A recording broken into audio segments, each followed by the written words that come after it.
ओम शांती. आज आहे 13 डिसेंबर 2022 मराठी मुरली. आजच्या मुरलीमध्ये बाबा आपल्याला विशेषतः सांगतात की मुलांनो, शिवजयंती मतलब तुमच्या स्वतःच्या परमपिताची जन्माची वेळ आणि बाबांच्या अवतरण वेळ ही खूप महत्त्वाची वेळ आहे. बाबा सांगतात की मी सर्वांचा पिता आहे, त्याच्यामुळे मी आलेलो आहे या धर्तीवरती. याची सगळ्यांना तुम्हाला काय करायचे खबर द्यायची आहे. म्हणूनसाठी बाबा आज सविस्तरमध्ये शिवजयंती कशी धूमधाममध्ये सेलिब्रेट करायची आहे आणि साजरी करायची आहे, त्याच्यासाठी काय काय करायचं, पेपरमध्ये कशा न्यूज द्यायच्या आणि इतरांना कसं सांगायचं आणि कोण ते सेवा व्यवस्थित करेल, हे सगळं अगदी बाबांनी एकदम डिटेल्समध्ये छोट्या छोट्या गोष्टी सांगितलेल्या आहेत की कसं तुम्ही न्यूजमध्ये उतरती कला आणि चढती कलाचं झाड आणि सीडीचं चित्र द्या, कल्पवृक्षाचं चित्र किंवा सृष्टीचं जे गोळ्याचं चित्र आहे, सतयुगापासूनचं स्वास्तिकचं चित्र आहे, कल्पवृक्षाचं चित्र आणि शिवजयंतीला खूप साजरी मोठ्या धूमधाममध्ये करा, म्हणजे सगळ्यांना समजेल की परमपिता परमात्मा आलेला आहे. आणि बाबा सांगतात 2 भाषेमध्ये तरी कमीत कमी तुम्ही सगळ्या न्यूजपेपरमध्ये ही न्यूज द्या की प्राणेश्वर परमपिता ज्याला तुम्ही जन्मोजन्मपासून बोलवीत आहात सद्गतीसाठी आणि मुक्ती, मुक्ती, आरोग्य, धनसंपदा सगळं काही मिळणारा देणारा तुमचा आपला पिता आलेला आहे. तर बाबा शिवजयंतीसाठीच नशा चढवत आहेत आणि बाकी 2 प्रश्न विचारतात बाबा आज. आणि धारणा आणि सेवेमध्ये मुलांना नेहमी सतर्क राहायचं आहे आणि कुठल्याही प्रकारचा आलस्य करून आपला समय व्यर्थ नाही करायचा. आज बाबा सांगतात आपल्याला मुख्यतः तर आपल्या भ्रुकुटी भालवरती या, मी आत्मा राजा. बाबा माझ्या समोर बसून मला शिकवत आहेत आणि विशेषतः आता लक्षात घ्यायचं आहे की साकार बाबा होते तेव्हा बाबांनी पित्याचा बापाचा रोल पण अदा केला आहे ना. त्याच्यानंतर बाबांनी पढाईचा अभ्यास खूप अव्यक्त बनून बाबांनी किती पॉवरफुल मुरल्या चालवल्या. मुरलीमधून आपल्याला आता हे सत्य ज्ञान प्राप्त करून दिलं आणि आता बाबांचा सद्गुरूचा रोल असं आहे असं जाणवत असेल सगळ्यांना, कारण समयचं पण आपल्या सगळ्यांना माहिती आहे ना. तर बाबा आपले बाप पण आहेत, गुरु पण आहेत आणि सद्गुरू पण आहेत. आणि त्याच्यानंतर काय होणार, सद्गुरूनंतर धर्मराज. म्हणजे दुनियामध्ये स्कूलमध्ये सुद्धा पहा, अगोदर टीचर व्यवस्थित शिकवतात वर्षभर आणि जेव्हा परीक्षा येते ना मुलांची, जेव्हा मुलांना दुसऱ्या वर्गात जायचं असतं तेव्हा कसे टीचर नाही बनत, एक्झामिनर बनतात, परीक्षा घेणारे बनतात ना. किंवा परीक्षेमध्ये त्यांचा शिकवण्याचा रोल संपलेला असतो है ना. तर मुलांचा रोल चाललेला असतो प्रॅक्टिकलचा, काय केलं तुम्ही वर्षभर अभ्यास. तशाच प्रकारे या ज्ञानामध्ये पण आहे की आपण आता बाबा आपले सद्गुरू बनून आपल्याला शिकवत आहेत असं समजायला हरकत नाही, कारण ह्या ज्ञानामध्ये कितीतरी फाईननेस आलेला आहे, आपल्याला किती सुविधा दिलेल्या आहेत बाबाने आता. तर आपण हे सद्गुरूचा रोल चाललेला आहे बाबांचे, लक्षात घ्यायचं आहे. ज्याप्रमाणे सद्गुरूच्या वरदानाने भरपूर होता येतं सेकंदामध्ये, त्याचप्रमाणे अगर आपण आलस्य केला, अलबेला पण केला आणि मग वरदानाच्या विरुद्ध काय असतं सगळ्यांना माहिती आहे ना. तर मग त्याच्यामुळे वरदानाची ज्याप्रमाणे आपण 1,000 गुण आता प्राप्त करतो, 1 गुण आपण पुरुषार्थ करतो आणि बाबा आपल्याला त्याचं 1000 पटीने देतात. म्हणून बाबा रोज सांगतात ना, हिम्मते मर्दे मदते बाप है ना. तसंच अगर आपण गलती करत असेल, अजून ध्येय अभिमानमध्ये येत असेल आणि विकारांना जर अजून सोडत नसेल, तर मग त्याचं काय भेटेल तुम्हीच विचार करा. त्याचं पण एक चुकीचं किती भाग्याला आपल्या नुकसान होईल तुम्ही विचार करा. म्हणूनसाठी आत्माभिमानी बनायचं आहे. आत्माभिमानी म्हणजे देही अभिमानी म्हणजे काय, देहामध्ये असतानाच सगळ्या कर्मेंद्रियांच्याद्वारे आत्माचे गुणांचंच प्रदर्शन झालं पाहिजे, आत्मांच्या गुणांनाच आपल्या कृतीमध्ये आपल्याला आणलं पाहिजे. बघण्यापासून अतिशय विचार आणि संकल्पामध्ये सुद्धा आत्म्यांच्या गुणांचाच वापर झाला पाहिजे. आत्म्याचे 7 गुण आहेत ना आठवणीत, शांती, शक्ती, प्रेम, आनंद, त्यालाच म्हणतात देही अभिमानी. आणि देहाचा अभिमान म्हणजे जुने संस्कार, काम, क्रोध, ईर्ष्या, द्वेष, सगळं काही संपणाऱ्या दुनियेबरोबर मन लागणं, संपणाऱ्या शरीरामध्ये मन अटकणं म्हणजे देहाचा अभिमान. तर देहाच्या अभिमानामध्ये राहिलो तर सद्गुरूकडून आपल्याला काय मिळेल आपण सगळे समजू शकता. म्हणूनसाठी आता आपण बाबांचा सद्गुरूचा रोल आहे असं समजायला हरकत नाही आणि पुरुषार्थामध्ये उडाण भरायची आहे. कुठल्याही प्रकारचं आलस्य आणि निष्काळजीपणा नाही करायचा आपण, है ना. तर आजची मुरली आहे 13/12/2022 आणि आजच्या मुरलीमध्ये विशेषतः बाबा आपल्याला सांगतात शिवरात्रीबद्दल. आजच्या मुरलीचं शीर्षक आहे, महावाक्य आहे, शिवजयंतीचा उत्सव मोठ्यात मोठा उत्सव आहे ना. तुम्हा मुलांना अतिशय धूमधडाक्यामध्ये हा साजरा करायचा आहे. बाबा सांगतात, ज्याच्यामुळे संपूर्ण दुनियाला शिवपित्याच्या अवतरणविषयी माहिती होईल. प्रश्न आहे, तुम्हा मुलांना कोणत्या गोष्टीमध्ये सुस्ती येता कामा नये. जर सुस्ती येत असेल तर त्याचं काय कारण आहे? उत्तर, मुलांच्या अभ्यासामध्ये किंवा बाबांच्या बरोबर योग लावण्यामध्ये जरासुद्धा सुस्ती येता कामा नये. कारण बरीच मुले समजतात की सर्वच तर विजयी माळेमध्ये किंवा राजा बनणार नाहीत असा विचार करून सुस्त राहतात. तर बाबा सांगतात, असा विचार करणाऱ्यांचं अभ्यासावर लक्ष देत नाहीत, परंतु त्यांच्या बाबावर पूर्णतः प्रेम आहे. ते ॲक्युरेट अभ्यास करतील. बाबा सांगतात की असं सुस्तीचे विचार आणायचे नाहीत की सगळेच राजा थोडी बनणार. त्याने म्हणूनसाठी आलबेलं नाही करायचं, आलस्य नाही करत बसायचं. बाबा सांगतायत की प्रत्येकाला मोका आहे राजा बनण्याचं आणि माळेमध्ये येण्याचं. तर असे नकारात्मक विचार करून आपल्या पुरुषार्थाला, सेवेला ढिलं नाही करायचं बाबा सांगतात. दुसरा प्रश्न आहे, चालता चालता काही मुलांची अवस्था ह्या ज्ञानामध्ये, सेवेमध्ये, धारणेमध्ये डगमग का होते? उत्तर आहे, बाबांना विसरून देह अहंकारामध्ये येतात. देह अहंकारामुळे एकमेकांना खूप त्रास देतात. वर्तणुकीवरून असे दिसून येते मग मुलांच्या की देवता बनणारच नाहीत हे. काम क्रोधाच्या वशीभूत होऊन जातात. ओम शांती. सर्व ब्राह्मणांना हे माहिती आहे की शिवजयंती आहे आपला मुख्य साजरा करण्याचा सण. आजकाल जन्मदिवससुद्धा सर्वात व्यवस्थित दुनियामध्ये आजकाल जन्मदिवस किती धूमधाममध्ये साजरा करतात, परंतु शिवजयंतीची सवत विषय मात्र कोणाला माहिती नाही की शिवजयंती कधी सुरू होते. बाबा सांगतात, मनुष्याची सवत तर माहिती असते, मनुष्य कधी जन्माला आला आणि कधी गेला, परंतु शिवबाबाची सवत कोणी सांगू शकत नाही. ज्याप्रमाणे क्राइस्टचा सवत विचारला तर लगेच सांगतील की आमचा क्राइस्ट 2500 वर्षापूर्वी होता किंवा अमुक अमुक, परंतु शिवबाबांची सवत कोणालाही माहिती नाही. त्याचासुद्धा जन्मदिवस साजरा करतात, क्राइस्टचा सुद्धा. आणि शिवबाबांची सवत तुम्हाला माहिती आहे ना. शिवजयंती यापूर्वी इतक्या धूमधडाक्यात साजरी केलेली नाही. आता मुलांना विचार करायचा आहे की दुनियेला कसं माहिती होईल, कारण आता शिवजयंतीचा सण पुढे येणार आहे. म्हणूनसाठी धूमधडाक्यात शिवजयंती साजरी करायची आहे, म्हणजे पूर्ण दुनियाला माहिती होईल की आपण आत्म्याचा पिता शिवपिता आलेला आहे. म्हणूनसाठी मुलांना सेवेमध्ये मेहनत करायची आहे. खूप चांगले चांगले प्लॅन बनवायचे आहेत. शिवजयंती धूमधडाक्यामध्ये साजरी करायची आहे.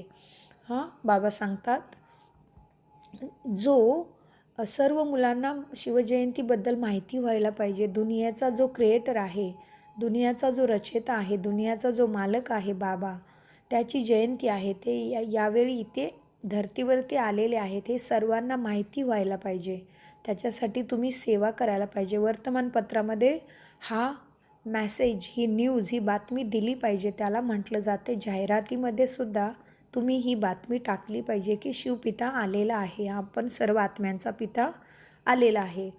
बाबा सांगतात, तुम्ही जाहिरातीमध्ये लिहा ज्यावरती त्याद्वारे तुमचे पिताचे नाव जाहीर होईल. आणि वर्तमानपत्राचा बाबा परत प्रॅक्टिकल पण सांगतात की वर्तमानपत्राचा खर्च पण जास्ती येणार नाही.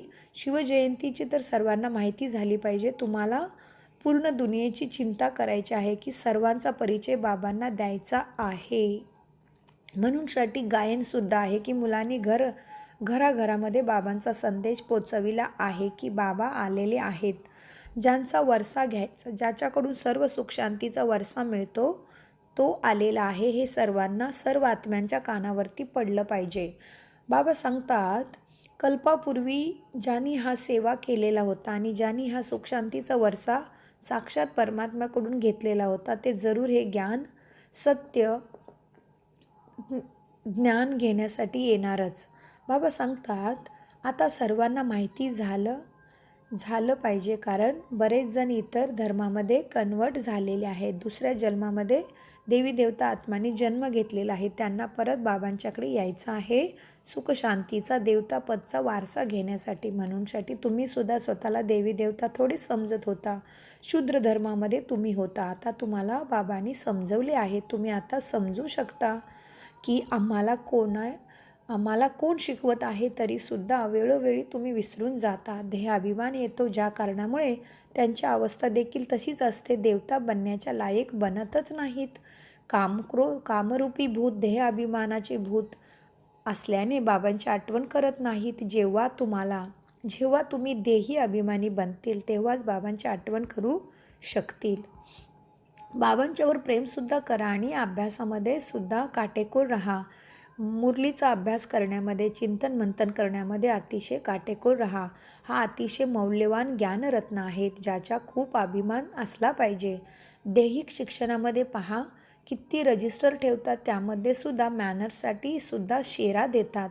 गुड आहे, बेस्ट आहे का बेटर आहे.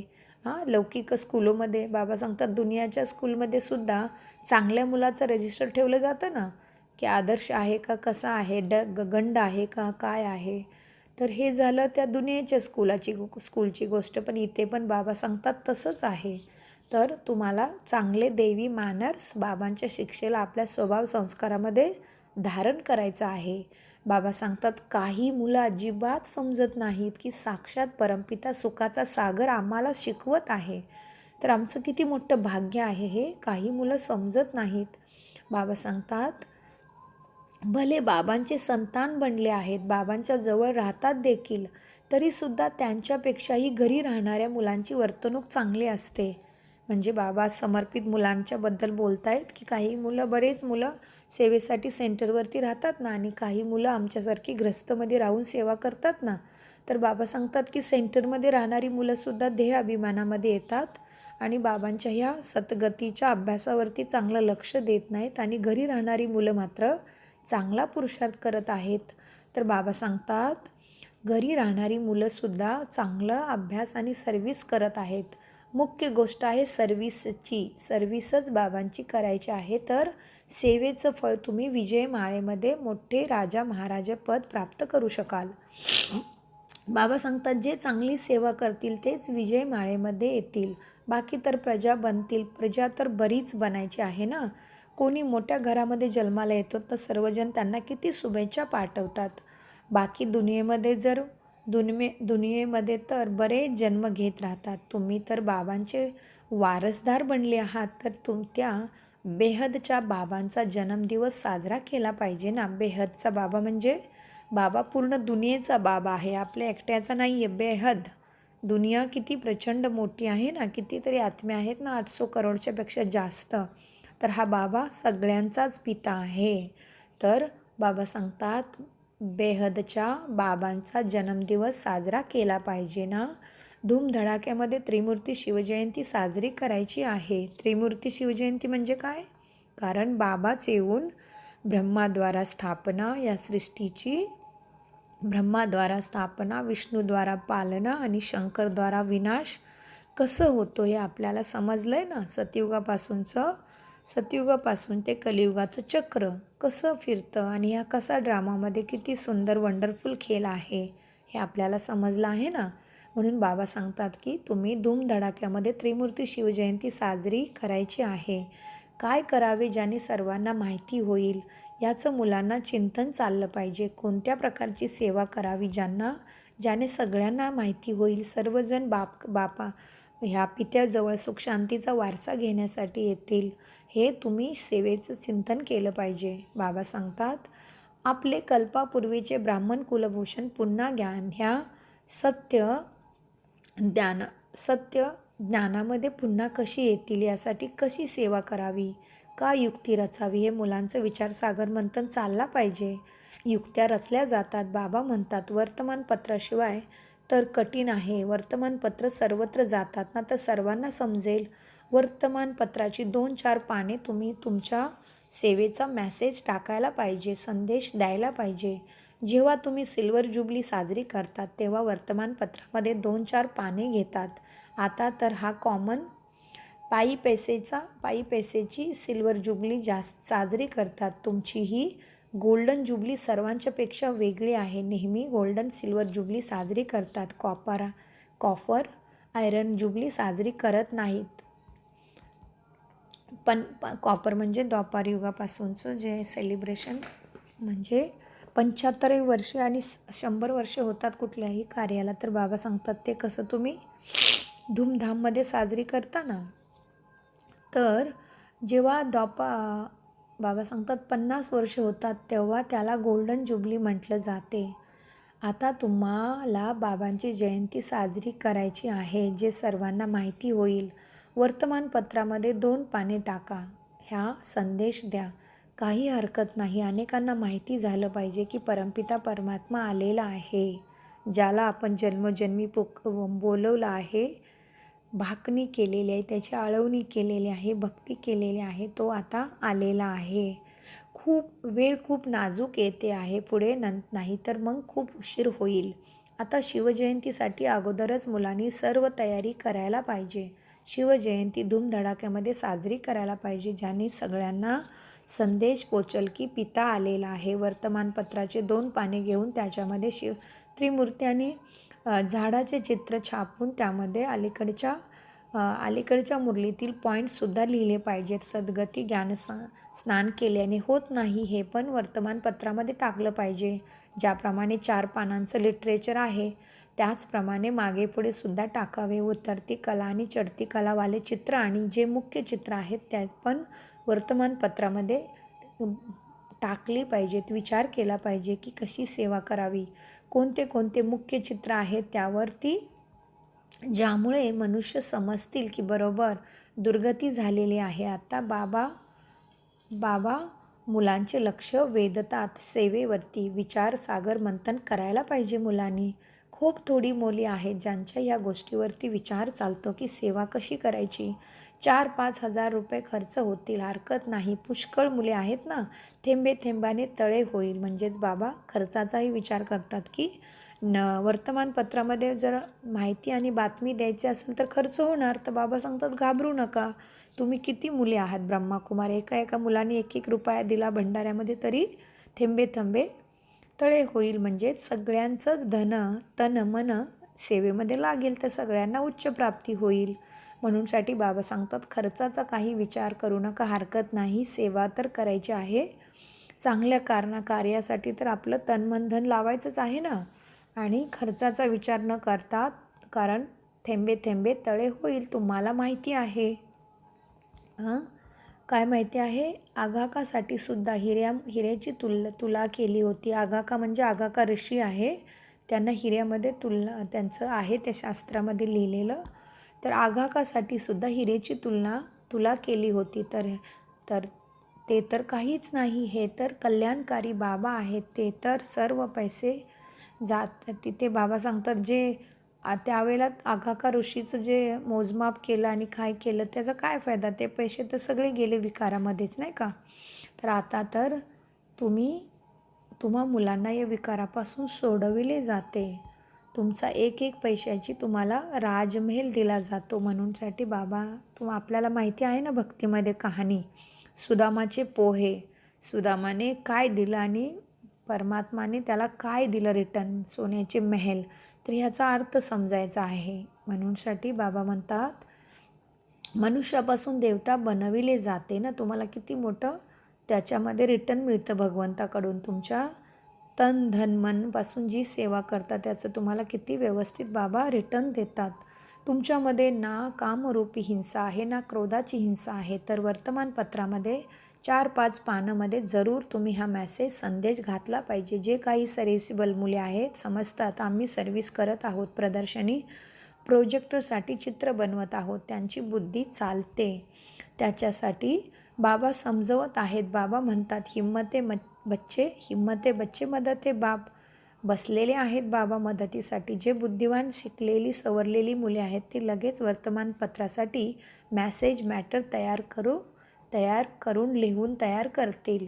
वर्तमानपत्रामध्ये कोणती गोष्ट छापायला दिली दिली जाते तेव्हा त्याला दृष्टीसुद्धा द्यायची आहे. म्हणजेच प्रत्येक सेवेला बाबा सांगतात रूहानी दृष्टी द्यायची. बाबांची त्याच्यामध्ये व्हायब्रेशन्स घालायचे आहेत. आता शिवजयंतीला 2-2.5 महिने आहेत. तुम्ही भरपूर काम करू शकता. शिवजयंतीची सेवा कशी करायची त्याचा सगळा प्लॅन बनवू शकता. आमचा पण चाललेला आहे आता इथे की शिवजयंती कशी धूमधडाक्यात साजरी करायची, काय कसे निमंत्रणपत्र सर्वांना द्यायचे हे चाललेलं आहे. बाबा करवत आहेत. तर बाबा सांगतात 2-4 वर्तमानपत्रामध्ये टाकले पाहिजे. हिंदी आणि इंग्रजी मुख्य आहे समाचार. या दोन्हीमध्ये सुद्धा ही बातमी छापायची आहे. शिवजयंती ह्या पद्धतीने साजरी करणे योग्य होईल तर सगळ्यांना संदेश पोचेल.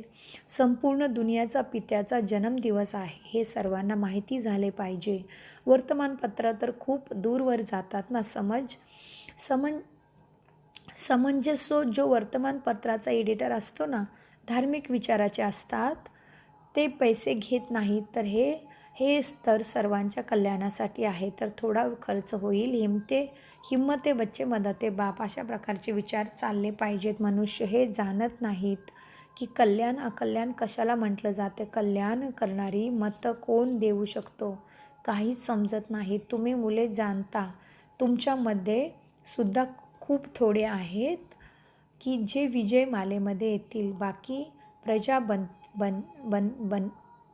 बाकी काय होईल, प्रजा बनतील. हा आहे राजयोग. राजाही प्राप्त करण्यासाठी अभ्यासामध्ये किंवा योगामध्ये सुस्ती केल्याने आळस्य केल्याने राजाही पद प्राप्त करू शकत नाही. किंवा किती राजा बनणार यावर मर्यादा आहे. त्यापेक्षा जास्त बनू शकणार नाहीत. म्हणूनसाठी तुम्ही आता कुठल्याही प्रकारचा आळस्य आणि निष्काळजीपणा करू नका. जे चांगल्या विचाराचे असतील त्यांच्याविषयी लगेच लक्षात येतं की हा राजा कुळामध्ये येऊ शकतो किंवा नाही. तर आता सेंटरवर सल्ला घेतात. बाबांची मोठमोठी दुकाने म्हणजे सेंटर्स बरीच आहेत. सर्व सेंटर्स बाबांचे दुकानेच आहेत. परंतु सर्व सेंटर्स एकसारखी चालत नाहीत. कोणी मॅनेजर चांगला असतो तर दुकानाला चांगले चालवतो. म्हणजे सेंटरमध्ये सेवाधारी. त्यावरती बाबा आज युक्तीने सांगतायत की सगळी जी बाबांची दुकाने आहेत, गीता पाठशाला सेंटर्स, ते कसे चालतात. बाबा सांगतात अगर एक दुकानामध्ये मॅनेजर जर चांगला असतो तर दुकान चांगले चालतो. कोणावर ग्रहचारी बसते तर चांगले सुद्धा ह्या सत्य ज्ञानामध्ये नापास होतात. बाबा म्हणतात आता दिवस जवळ येत आहेत. लढाईची तयारीसुद्धा होत आहे. संकटेसुद्धा येणार आहेत. वेळ खूप थोडा आहे. योग लावण्यामध्ये खूप मेहनत आहे. म्हणूनसाठी याच्यामध्ये निष्काळजीपणा करू नका.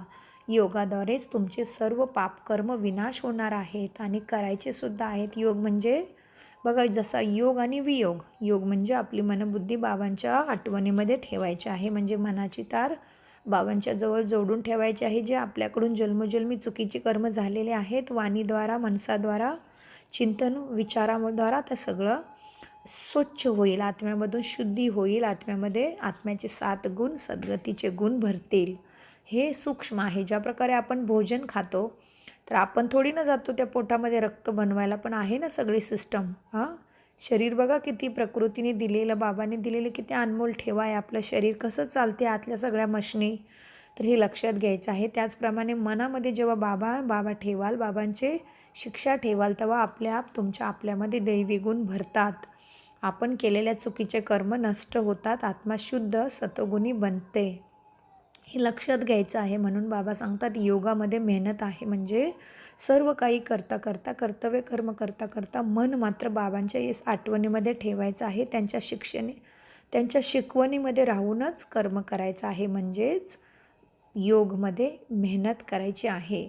बाबा सांगतात जर योगमध्ये राहून गोल्डन एजपर्यंत पोचले पण नाही तर रॉयल घराण्यामध्ये येऊ शकणार नाही. म्हणजेच आपल्यामध्ये असे देवताई गुण धारण आता झालेच पाहिजेत. म्हणजेच बाबा सांगतात योगमध्ये राहून गोल्डन एजपर्यंत पोचले नाहीत तर रॉयल घराण्यामध्ये येऊ शकणार नाही. म्हणजेच बाबांच्या बरोबर आपली बुद्धियोग जोडून आपल्या आत्म्यामध्ये जर गुणांच्या आणि शक्तींचं चार्जिंग व्यवस्थित भरलं नाही आणि त्याच्यावरती अटेन्शन नाही दिलं आणि अजूनसुद्धा नाही पाहिलं की माझ्यामध्ये काय काय कमजोरी राहिलेली आहे, हा जर अभ्यास नाही केला, चेक अँड चेंज नाही केलं तर काय होईल, आपण उच्च पद आत्तासुद्धा आणि नंतरसुद्धा प्राप्त करू शकणार नाही. आत्ता काय होतं, आत्ता बाबांच्या छत्रछायेचा अनुभव होतो, बाबांच्या साथीचा अनुभव होतो आणि आपले जे कर्माचे हिशोब किताब आहेत ते खरोखर शांत व्हायला लागतात. हे लाखो ब्राह्मण आत्मा आता अनुभव करत आहेत.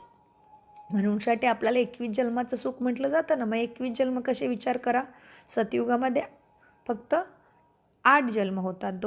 कारण तिथं मृत्यू लवकर येत नाही ना. 150 वर्षाचं आयुष्य आणि कृष्ण जन्माष्टमी म्हटलं जातं ना, तर 8 जन्मामध्ये 1500 वर्ष पूर्ण होतं. 1200 वर्ष का कालावधी सतयुगचा असतो, 1200 वर्षाचा, 1250 वर्ष का कालावधी त्रेतायुगाचा असतो. ह्यामध्ये 2500 वर्ष पूर्ण होतात. म्हणूनसाठी श्री रामनवमी और कृष्ण जन्माष्टमी तर 8च जन्म होत आहेत बघा, है ना. तर 21 जन्म कसे झाले, कारण ह्या दोन्ही युगामधले जन्म आणि आत्ता आपण आहे संगम युगामध्ये. हा पण आपला परमात्माच्या छत्रछायेतला एक जन्म आहे प्राप्तीचा. ते सगळे जन्म पकडून मग आपले 21 जन्म होतात. म्हणजे सतयुगामधले जन्म आणि त्रेतामधले जन्म आणि आत्ता आपल्याला जो प्राप्त होतो तो काय, हे संगमयुगाचा एक जन्म. हे सगळे मिळून 21 जन्म होतात. म्हणजे सतयुगामध्ये 8 जन्म, त्रेतायुगामध्ये 12 जन्म, 8 आणि 12 20 आणि हा संगमयुगाचा एक जन्म 21, है ना. तर हे लक्षात घ्यायचं आहे. तर बाबा सांगतात, जर आत्ता योगामध्ये राहून गोल्डन एजपर्यंत पोचले नाही तर रॉयल घराण्यामध्ये येऊ शकणार नाही. प्रजामध्ये निघून जातील. चांगले पुरुषार्थी जे असतील ते कधीही असे म्हणणार नाहीत की जे नशिबामध्ये असेल, ड्रामामध्ये असेल, अशा प्रकारचे विचार करून स्वतःला आळशामध्ये ठेवणार नाहीत. प्रजामध्ये जाऊन नोकर बनतील. उच्च पद मिळवायचे असेल तर जाहिरात करावी लागेल, नाही तर तक्रार करतील. म्हणून वर्तमानपत्रामध्ये हा संदेश टाकावे. आपली मुख्य चित्र आहेत, मुख्य गोष्ट वर्तमानपत्रामध्ये लिहायची आहे. त्रिमूर्ती गोळासुद्धा टाकायचा आहे. उतरती कला चढती कलावाले चित्रसुद्धा वर्तमानपत्रामध्ये द्यायचं आहे. भारतच स्वर्ग आणि भारतच नर्क कसा बनतो, नरकामध्ये किती काळ राहतात आणि स्वर्गामध्ये किती काळ राहतात. आता बाबा तुम्हाला डायरेक्शन देत आहेत. सेवा कशी करायची ते करायचे आहे. जर कोणी मुरली चुकवत असेल तर बाबांची डायरेक्शनसुद्धा त्याला समजणार नाही. म्हणून मुरली रोज ऐकायची आहे. मदतगार बनायचं आहे आणि जो मुरली मिस करेल, जो मुरलीला व्यवस्थित अटेन्शन नाही देणार, त्या बाबांची मदतगार बनू शकणार नाहीत आणि बाबांची मदतसुद्धा त्यांना मिळेल का नाही याची गॅरंटी नाही. बाबा विचारतात, हा जो संदेश तयार केला, मॅटर तयार केला, समजदार मुलांची जिथे तिथे महिमा होते ना. काही खूप तंग करतात, देह अभिमानी बनतात, सेंटरचे मुख्य बनले आणि देह अभिमान आला तर मेला, संपला. बाबांना कधी अहंकार येऊ शकत नाही. बघा, बाबा सगळं करतात तरी किती निरहंकारी आहेत. बाबा म्हणतात, मी ओबिडियंट आज्ञाकारी तुमचा सेवक आहे. पहा, मी तुमच्यासाठी इथे येऊन खूप मोठ्या व्यक्ती, कारण ब्रह्माबाबा पण निरहंकारी राहिले आणि शिवबाबा पण निरहंकारी ओबिडियंट सर्वंट. म्हणजे आपण बोलवलं तर बाबा आलेत ना आपल्या सेवेसाठी. तर बाबा सांगतात, मुलांनाही कुठल्याही प्रकारचा अहंकार करायचा नाही. बाबा सांगतात, आज्ञाकारी सेवक आहे मी तुमचा. पहा, इथे खूप मोठ्या व्यक्ती येतात आणि बघतात की ही मोठी सेवाधारी आहेत ब्राह्मण, ब्रह्मकुमारी. ते भांडी हाताने घासतात तर स्वतःसुद्धा घासायला लागतात. परंतु कोणा ब्राह्मण बच्चांना, ब्रह्मकुमारांना देहाचा अहंकार येतो. ताटवाटी स्वच्छ करू शकत नाहीत. बाबा किती प्रॅक्टिकल सांगतायत बघा आज. असे देह अभिमानवाले खाली उतरती कलामध्ये पडतात. आपले अकल्याण करून बसतात. बाबा थोडेच कधी सेवा घेतात. शिवबाबांना तर शरीरच नाही, तर ते सेवा घेतील का? तर ते सेवा करतात, सेवा घेत नाहीत. आणि ब्रह्माबाबा पण असेच होते, सगळं काही आपलंच करायचे. जास्त सेवा कोणाची घेत नव्हते बाबा कधी. आणि शिवबाबा तर आहेच सेवाधारी, तो सेवा कधी घेतच नाही. तर बाबा पण तेच सांगतात की मी कुणाची सेवा घेत नाही, मी सेवा करतो. बाबा देही अभिमानी बनायला शिकवतात. माता पितांचे मुले कधीही भांडी घासायला अनुमती देणार नाहीत, परंतु मातापितासोबत ईर्ष्या करायची नाही. प्रथम मातापिता समान बनायचं आहे. शिकतात तुमच्यासोबत ते सुद्धा परंतु कायद्यानुसार साक्षात्कार होत जातो की पहिल्या नंबरमध्ये हे पास होतात. सेवेची आवड खूप ठेवायची आहे. घराघरामध्ये गीता पाठशाला उघडायची आहे. तेव्हा इथे ब्रह्माकुमारांची वृद्धी होत जाईल. लिहिले पाहिजे की या तर तुम्हाला आपल्या पारलौकिक पित्याचा म्हणजे सर्व सुखाचा जो सागर आहे त्याचा आम्ही तुम्हाला परिचय देतो. बेहदच्या बाबांच्याकडून बेहदचा वारसा कसा मिळतो ते येऊन समजून घ्या, असं सगळ्यांना संदेश द्यायचा आहे. आणि हर घर आपलं बाबांचं मुलांचं हर घर काय बनलं पाहिजे, पाठशाला बनली पाहिजे. बाबा सांगतात सगळ्यांना समजवा की एका सेकंदामध्ये जीवनमुक्ती कशी मिळू शकते. आता असा कोणीही बुद्धिमानी नाही जो समजू शकेल. तुमच्यामध्ये सुद्धा सखोल ज्ञान खूप थोड्या मुलांच्यामध्ये आहे. ज्यांना ह्या ज्ञानाचा नशा चढलेला आहे ते आपला विचार काढत राहतात. स्लोगनाची शिकवणसुद्धा लिहिली पाहिजे. दिल्ली बॉम्बेमध्ये खूप हुशार मुले आहेत बाबांची, ज्यांच्या बऱ्याच जणांशी परिचयसुद्धा आहे. ते काय काम करू शकतात. एडिटर्सना समजवली पाहिजे. वर्तमानपत्रातले जे एडिटर्स असतात त्यांना समजवली पाहिजे की कशी बातमी लिहायची. बाबा सांगतात त्यांच्या हातामध्ये खूप काही असतं. अर्ध्या किमतीमध्ये सुद्धा तुम्हाला तुमची वर्तमानपत्रामध्ये सेवा तुमचा संदेश करून देतील. बाबा सांगतात पूर्ण क्वार्टरमध्ये तुमच्या वर्तमानपत्रामध्ये हा संदेश तुम्ही बातमी दिली पाहिजे. धार्मिक गोष्टी तर काही वर्तमानपत्रामध्ये फ्रीसुद्धा छापू शकतात. बाबा तुम्हाला किती सेवेचा सल्ला देतात. या शिवजयंतीला खूप धूमधडाक्याने साजरी करावी अशी प्रेरणा आली आहे. खर्चाची पर्वा करू नका. चित्र छापा. रंगीत साप्ताहिक छोटे असते, त्यामध्ये चित्र अतिशय स्पष्ट पाहिजे. बाबा सर्व्हिसेबल मुलांना सल्ला देतात आणि सर्व्हिसेबल मुलंच बाबांच्या आज्ञाचं पालन करतात, प्रतिसाद देतात, आयडिया लिहितील, मॅटर तयार करतील. वेगवेगळे मॅटर छापूनसुद्धा वर्तमानपत्रासोबत पाठवू शकतात. सुद्धा वर्तमानपत्रवाल्याकडून प्रबंध करू शकता. वर्तमानपत्राच्या आतमध्ये पत्रिका घालतील. पूर्वी अशा वेगळ्या कागदावर छापून दुसऱ्यांच्या ॲडव्हर्टाईजच्या वर्तमानपत्रामध्ये टाकत होते. आता कदाचित बंद केलं आहे, परंतु पुरुषार्थ केल्याने हे सगळं संभव होऊ शकतं. तुम्हाला सर्व वर्तमानपत्रामध्ये सेवेचा संदेश द्यायचा आहे. बापचा परिचय पण द्यायचा आहे. बाप आलेला आहे त्याचं पण पत्रिका बनवून सगळ्या वर्तमानपत्रामध्ये छापून टाकलं पाहिजे, तर संदेश सर्वांना मिळेल. बाबा सांगतात पुरुषार्थ केल्याने हे सगळं काही संभव होऊ शकतो. सेवा चांगली होऊ शकते. नाहीतर त्रिमूर्ती शिवजयंतीविषयी सर्वांना कळणार कसे. प्रदर्शनीसुद्धा तुमची 7 दिवस चालते. शिवजयंतीचा तर एकच दिवस आहे, तो तर धूमधडाक्यामध्ये साजरा करायचा आहे. अच्छा, गोड खूप वर्षानंतर भेटलेल्या मुलांच्या प्रती मातपिता बापदादांची प्रेमपूर्वक आठवण आणि शुभ प्रभात. आत्मिक पित्याचा आत्मिक मुलांना नमस्ते. आणि आम्ही आत्मिक मुलांचा आत्मिक मातपितांना याद प्यार गुड मॉर्निंग, नमस्ते प्यारे बाबा, नमस्ते. धारणेसाठी मुख्य सार आहे बाबांचे मदतगार बनून सर्वांना बाबांचा परिचय देण्याच्या युक्त्या काढायच्या आहेत. विचार सागर मंथन करायचं आहे आणि सत्य ज्ञानाच्या नशेमध्ये राहायचं आहे. दुसरी धारणा, देह अहंकार सोडून देही अभिमानी बनायचं आहे. आपली सेवा दुसऱ्याकडून करून घ्यायची नाही, इतरांची सेवेमध्ये मदत करायचं आहे.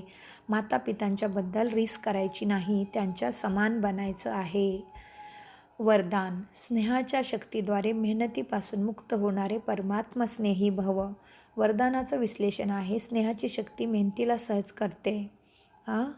जिथे मोहब्बत आहे तिथे मेहनत असत नाही. मेहनत मनोरंजन बनते. वेगवेगळ्या बंधनामध्ये बांधले गेलेले आत्मे मेहनत करतात, परंतु परमात्मा स्नेही आत्मे सहज मेहनतीपासून मुक्त होतात. हे स्नेहाचे वरदान नेहमी स्मृतीमध्ये राहील. तर कितीही मोठी परिस्थिती असेल तरी पण प्रेमाने आणि स्नेहाने परिस्थितीरूपी पहाडसुद्धा तुम्ही परिवर्तन करून सहज त्यातून पार होणार. म्हणूनसाठी बाबांच्या बरोबर ज्याचं खरं स्नेह असतं ते प्रेमाने स्नेहाने परिस्थितीरूपी डोंगर किंवा पहाडसुद्धा परिवर्तन होऊन पाण्यासमान हलका बनेल. स्लोगन: नेहमी निर्विघ्न राहणे आणि दुसऱ्यांना निर्विघ्न बनविणे हेच यथार्थ सेवा आहे. नेहमी स्वतः निर्विघ्न राहणे आणि इतरांना सुद्धा निर्विघ्न बनवणे हीच यथार्थ सेवा आहे. निर्विघ्न म्हणजे काय? आपल्यामध्ये देहाभिमान येऊ नये. जुने संस्कार येणार, जुनं काही हिसाब किताब येऊ शकतो, पण बाबांच्या आठवणीमधून हटायचं नाही. ओम शांती. गोड गोड बाबांचा अनगणित पदंगुना शुक्रिया. शुक्रिया फरिश्तो.